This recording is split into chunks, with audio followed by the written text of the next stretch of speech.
കേരളത്തിലെ 20 പാർലമെൻറ്റ് മണ്ഡലങ്ങളിൽ നിന്നും LDF സ്ഥാനാർത്ഥികളെ തിരഞ്ഞെടുക്കണമെന്നാണ് ജനങ്ങളോട് ഞങ്ങൾ അഭ്യർത്ഥിക്കുന്നത്. അവിടെ ഇന്ത്യ മുന്നണി രൂപം കൊള്ളുമ്പോൾ അതിലെ ഏറ്റവും പ്രബലമായിട്ടുള്ളൊരു വിഭാഗമായി കുറേ ഇടതുപക്ഷ MP മാരുണ്ടായിരിക്കണം. അത് കേരളത്തിൽ നിന്നാണ് ഏറ്റവും കൂടുതൽ സാധ്യത. അതുകൊണ്ട് കേരളത്തിലെ ഇടതുപക്ഷത്തെ ജയിപ്പിക്കണമെന്ന് നാട്ടുകാരോട് ഞങ്ങൾ അഭ്യർത്ഥിച്ചിരിക്കുകയാണ്. അത് വലിയൊരു വിഭാഗം ജനങ്ങൾ ചെവികൊള്ളുന്നു എന്നുള്ളതാണ് തെരഞ്ഞെടുപ്പ് പ്രചരണ രംഗത്ത് നിന്ന് മനസ്സിലാവുന്നത്.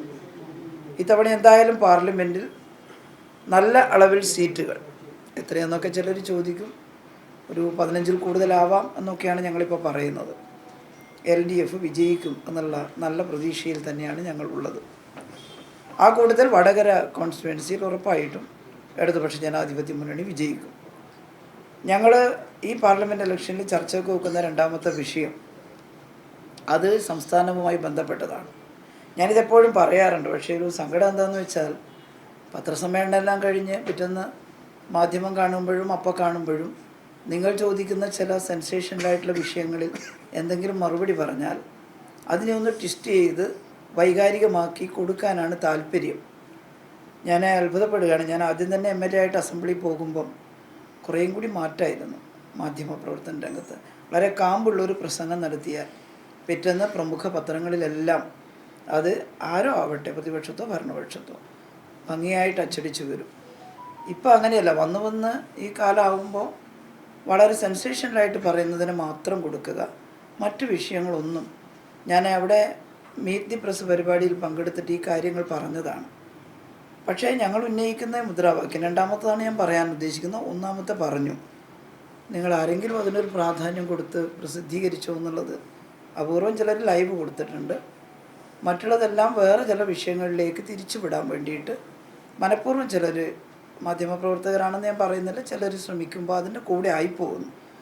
ദയവ് ചെയ്ത് പ്രധാനപ്പെട്ട വിഷയങ്ങൾക്ക് നിങ്ങൾ പ്രാധാന്യം കൊടുക്കണം. രണ്ടാമത്തേത് കേരളത്തിൻ്റെ നിലനിൽപ്പും മുന്നോട്ട് പോക്കുമാണ്. നിങ്ങൾക്കെല്ലാം അറിയുന്നത് പോലെ കേരളം ഇന്ത്യൻ സംസ്ഥാനങ്ങളിൽ വെച്ച് മനുഷ്യ വികസന സൂചികയിൽ ഒന്നാമത് നിൽക്കുകയാണ്. സമ്പന്ന സംസ്ഥാനമല്ല, റവന്യൂ വരുമാനം വളരെ കുറവാണ്. എന്നിട്ട് പോലും നമ്മളിവിടെ ദാരിദ്ര്യത്തിൻ്റെ അളവ് നന്നായി കുറച്ചു. എക്സ്ട്രീം പോവർട്ടി ഇല്ല.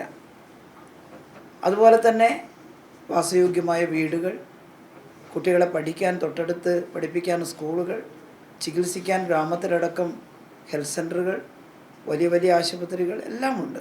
ഗവൺമെൻറ്റും ഉണ്ട്, പ്രൈവറ്റും ഉണ്ട്.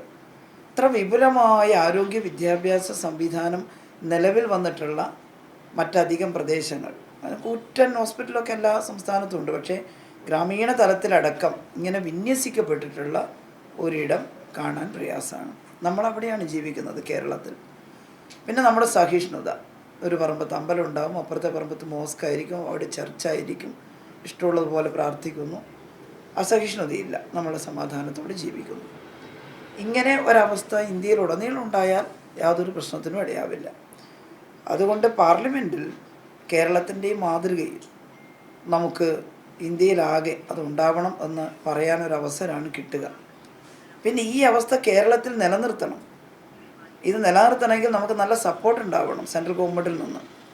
നിങ്ങൾ മനസ്സിലാക്കിയിട്ടുണ്ട് നമ്മുടെ ടാക്സ് ഷെയർ, അതിൽ മാധ്യമങ്ങൾക്കാർക്കും അഭിപ്രായ വ്യത്യാസം ഉണ്ടാവില്ല. കാരണം 42% ടാക്സ് ഷെയർ നമുക്ക് തരണമെന്ന് 14-ാം ധനകാര്യ കമ്മീഷൻ പറഞ്ഞിരുന്നു. 15-ാം ധനകാര്യ കമ്മീഷൻ 41% തരണമെന്ന് പറഞ്ഞിരുന്നു. ശരിക്കും പറഞ്ഞാൽ 60%-ൽ കൂടുതൽ, ഒരു 70% സംസ്ഥാനത്തിന് തിരിച്ചു തന്നാൽ അത്രയും സംസ്ഥാനങ്ങൾ ശക്തമാകാൻ സഹായിക്കും. നല്ല സ്ട്രോങ് സെൻറ്ററും സ്ട്രോങ് സ്റ്റേറ്റും വേണ്ടേ, നല്ല ഡെമോക്രസി പൂർത്തിയാവുള്ളൂ.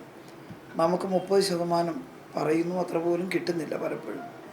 അത് കിട്ടുന്നില്ലെങ്കിൽ ഒരു ക്ഷേമ പ്രവർത്തനവും നടത്താൻ നമുക്ക് കഴിയില്ല, ശമ്പളം കൊടുക്കാൻ കഴിയില്ല, റവന്യൂ ചെലവ് നടത്താൻ കഴിയില്ല.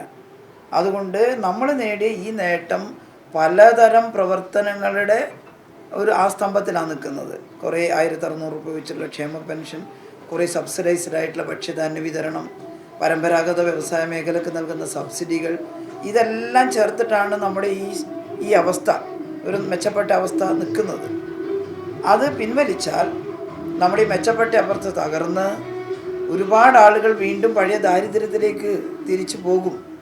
അതുകൊണ്ട് കേരളം ഇന്ന് നിൽക്കുന്നത് പോലെ എന്നിട്ട് അവിടുന്ന് മുന്നോട്ട് പോകാൻ നമുക്ക് അർഹതപ്പെട്ട വിഹിതം കിട്ടണം. സെൻട്രൽ സ്കീമിൽപ്പെട്ട പണമായാലും വേണ്ടില്ല, ടാക്സ് ഷെയർ ആയാലും വേണ്ടില്ല, നമുക്ക് കിട്ടണം. അപ്പോൾ പാർലമെൻറ്റ് അംഗമായാൽ ഞാൻ ഊന്നൽ കൊടുക്കാൻ പോകുന്ന രണ്ടാമത്തെ വിഷയം കേരളത്തിന് അർഹതപ്പെട്ടത് തരണം എന്നാണ്. ഞാൻ ആരോഗ്യവകുപ്പ് മന്ത്രിയായിരുന്ന സമയത്ത് നിരവധി തവണ കേന്ദ്ര ആരോഗ്യമന്ത്രിയെ കണ്ടിരുന്നു. 2 മന്ത്രിമാർ എൻ്റെ കാലഘട്ടത്തിൽ അവിടെ ഉണ്ടായിട്ടുണ്ട്. ആദ്യം JP നഡ്ഡ സാറായിരുന്നു, പിന്നെ ഹർഷവർദ്ധൻ സാറായിരുന്നു. രണ്ടുപേരെയും കണ്ട് രണ്ടുപേരും എന്നോട് എയിംസ് തരില്ല എന്ന് പറഞ്ഞിട്ടില്ല, പക്ഷേ എയിംസ് തന്നിട്ടില്ല. അവസാനം ഞാൻ തുറന്ന് ചോദിച്ചു, പൊളിറ്റിക്കലാണോ? അല്ല, അത് ഫേസ്ഡ് മാനറിൽ തരും. ഏതാ ഫേസ്? കേരളത്തിന് വലിയ പരിഗണന തരണ്ടേ? അപ്പോൾ തന്നില്ല. സ്ഥലമൊക്കെ കാണിച്ചു കൊടുത്തു. അതുകൊണ്ട് MP ആയാൽ വീണ്ടും കേരളത്തിന് എയിംസ് ലഭ്യമാക്കണം എന്ന് പറയാൻ ഞാൻ തയ്യാറാകും. അതുപോലെ വൈറോളജി റിസർച്ച് സെൻറ്ററുകളൊക്കെ കേരളത്തിന് വേണം. നിലവിലുള്ള ഇൻസ്റ്റിറ്റ്യൂട്ടുകളെ ഏറ്റവും മികച്ച റിസർച്ച് ഇൻസ്റ്റിറ്റ്യൂട്ടാക്കാൻ ഇവിടെ ഈ പ്രാദേശികമായിട്ടുള്ള ഭൂമിയുടെ ടെറൈനും അതുപോലെ തന്നെ നമ്മുടെ ഈ കാലാവസ്ഥാ വ്യതിയാനമൊക്കെ കൊണ്ട് പകർച്ചവ്യാധികൾ ഉണ്ടാവാൻ സാധ്യതയുള്ള ഒരു അന്തരീക്ഷമാണ് കേരളത്തിൻ്റെത്. അതുകൊണ്ട് തന്നെ അത്തരത്തിലുള്ള വൈറോളജി റിസർച്ച് സെൻറ്ററുകൾ കേരളത്തിൽ നാടാകെ വേണ്ട, അതൊന്നും പറ്റില്ല.